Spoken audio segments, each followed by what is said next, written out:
आज हम जिस कहानी की चर्चा करेंगे उसका नाम है रहस्य परिवार का। कहानी उस समय की है जब एक राजा का पुत्र राजकुमार वीर अपने राज्य के सीमाओं के बाहर एक अनूठे और प्राचीन वन में गया। उसकी माता ने अपने पुत्र को अपने धार्मिक और सामाजिक शिक्षा के लिए वहां भेजा था। राजकुमार वीर के मन में एक उत्सुकता और खोज की भावना थी। उसे खुद को खोजना था, माता पिता से दूर होकर दुनिया को देखना था, जो कि उसे प्रजा की समस्याओं को समझने में और एक सच्चे राजा बनने में सहायता करेंगे। वन में वीर कई दिन भटकता रहा, खाने में फल खाता और पीने के लिए उसे नदी का पानी ही था। फिर एक दिन उसे झरने के पीछे एक गुप्त गुफा मिली।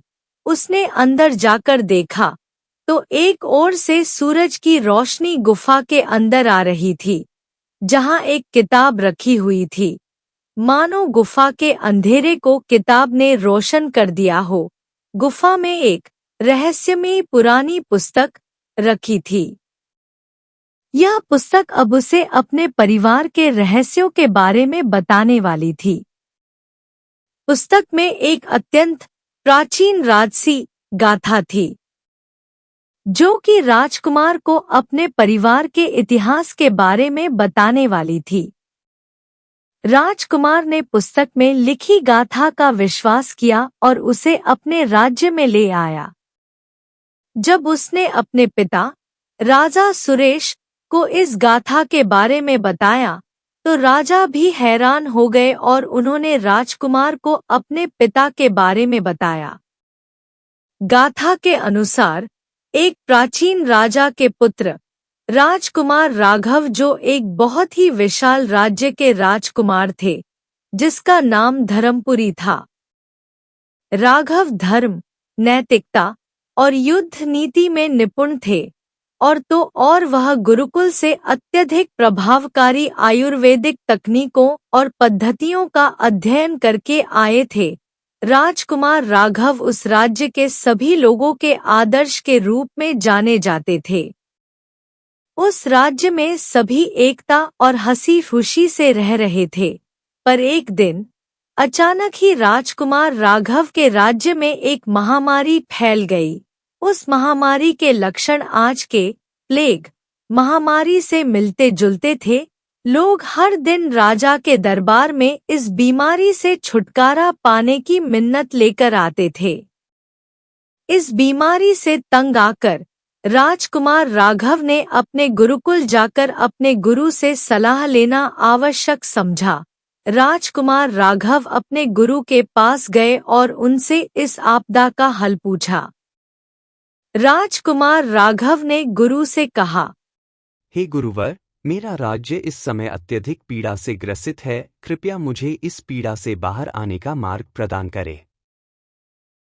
गुरुवर बोले, तुम्हारे दुखों का मुझे आभास है राघव, और इस स्थिति को भी केवल तुम ही पहले की तरह कर सकते हो। आज प्रकृति तुम्हारी परीक्षा ले रही है। प्रकृति के पास ही तुम्हारी समस्या का समाधान है। तुमने अब तक जितना भी आयुर्वेद का अध्ययन किया है, उन सभी को एकजुट करो और एक ऐसी दवा बनाओ जिसके सेवन मात्र से इस राज्य पर आई हुई विपदा का सर्वनाश हो जाए। उस गुरुकुल में एक उपवन था। राजकुमार राघव ने उस उपवन की जड़ी बूटियों की सहायता से दवा बनाई और सभी में बांट दी। उस दवा को खाकर सभी को राहत मिली और कुछ ही दिनों में वह राज्य पहले की तरह खुशहाल हो गया। बाजार खुलने लगे, बच्चे फिर से खेलने कूदने लगे। राज्य की स्थिति पहले की तरह देखकर राजकुमार राघव को अत्यधिक उत्साह और गर्व की अनुभूति हुई और इस जिम्मेदारी का भी एहसास हुआ जो गुरुकुल में आचार्य जी ने उनसे कहा था कि प्रकृति के पास ही हर समस्या का समाधान है। राजकुमार राघव ने राज्य के संरक्षण के लिए उस उपवन को भव्य और विशाल बनाया, जिसे वह राज्य के सुरक्षा के लिए बहुत जरूरी मानते थे। और फिर उन्होंने एक किताब लिखी जिसमें उन्होंने उपवन की भव्यता के बारे में बताया, उपवन तक कैसे पहुंचा जाए उस मार्ग के बारे में लिखा, और उस उपवन में पाई जाने वाली प्रत्येक जड़ी बूटी के बारे में भी लिखा। राजकुमार राघव के लिए यह किताब अत्यंत महत्वपूर्ण थी, क्योंकि इस किताब में वो सारी जड़ी बूटियों के नाम और उनके प्रयोगों के बारे में लिखा करते थे। साथ ही यह भी लिखा करते थे कि वह जड़ी बूटियां उन्होंने उस उपवन में कहाँ लगाई थी। अब वीर उस उपवन को ढूंढने के लिए निकल पड़ा जो उसी वन के अंदर था, जिस वन में उसे यह किताब मिली थी, जिसका नक्शा किताब में ही दिया गया था, जो एक पहेली के रूप में था, जो कुछ इस तरह था। निकले दिशा की जान में जब जब, पहुंचे धरा के सामने तब तब, वर्षा तुम्हें ले जाएगी दाएं, चलते रहो तो वो सामने आए। वीर इस पहेली का मतलब समझ जाता है और झरने से दाईं दिशा की ओर बढ़ता जाता है और उसे उपवन मिल जाता है। उपवन में बहुत सारी तितलियां, भंवरे, फूल व जड़ी बूटियां थी। उस उपवन को देखकर वीर बहुत आनंदित हुआ और कुछ जड़ी बूटियां लेकर वह अपने महल की ओर जाने लगता है।